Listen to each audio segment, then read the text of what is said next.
Hi there, my name's Stuart White. I'm an author and creator of the mentoring programme Write Mentor.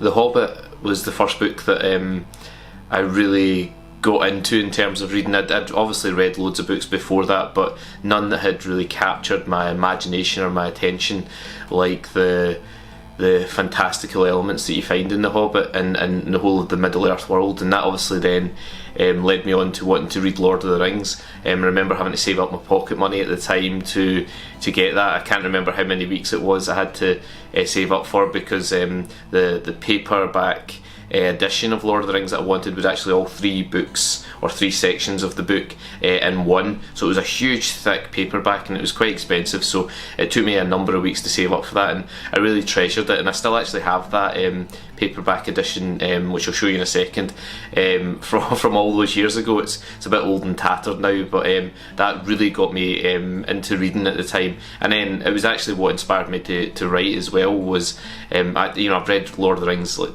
10, 12 times now, and it's that ability to build such a huge and unique and inspiring world is what got me into writing fantasy. So yeah, here it is, and it's in all its mildew and moulded and faded glory. Paperback it was £14.99 it cost me, so I think I was in maybe £2 a week pocket money at that point, so 2 months of saving to get this, so it was well worth it though. I've still got it today.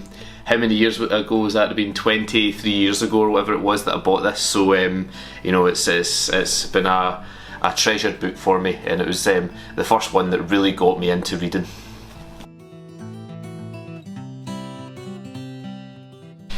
Probably Albus Dumbledore. I think with a mixture of his abilities, the greatest wizard of his time, and the things that he saw in his memories, I think being in his shoes for a small period of time would be amazing. Imagine the things that you could do. You could do almost anything you wanted to. It'd be great.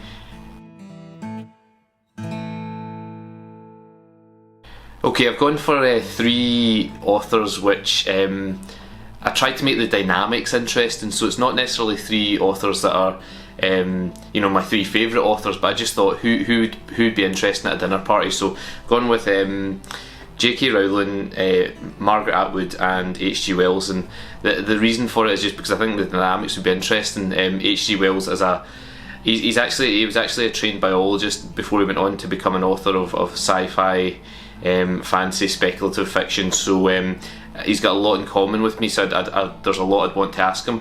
However, obviously as a man who lived in that period in time, the dynamics I'd imagine with him and Margaret Atwood and J.K. Rowling at the dinner table would be very interesting to observe, and I think having just done a masterclass online with Margaret Atwood, she's a funny woman. She is very, very smart and very sharp, and I would love to spend a bit of time with her, having a drink, having a laugh, discussing writing and her views as well in the world and so on. I think that her and HG would get into a bit of an argument about a number of things, so it would be interesting and compulsive viewing.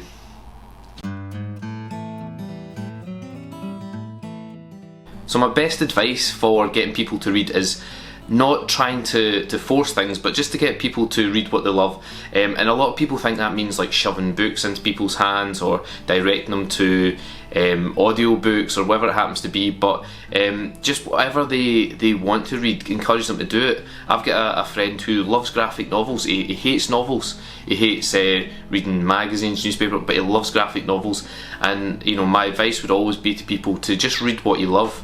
Just do it for the joy of reading. Don't worry about the associated snobbery that comes with reading, that you must read X, Y and Z book, or you must read literary novels to be seen as an avid reader, or a socially acceptable reader. Anything, blog posts, even computer games now have such incredible and vivid and imaginative storytelling associated with the game that even just reading those should be encouraged as well. So just read what you love. That is the best advice I could give to either a child or an adult reader. And don't put pressure on people. When you try and force people into doing it, you more often than not just push them away from doing it, as opposed to encouraging them. And one of the things I do myself to try and encourage others, just to talk passionately about what I'm reading. I think that passion for it and the amount of enthusiasm you give off to other people could be enough to encourage them to try it, without you sounding preachy or trying to force them to do it.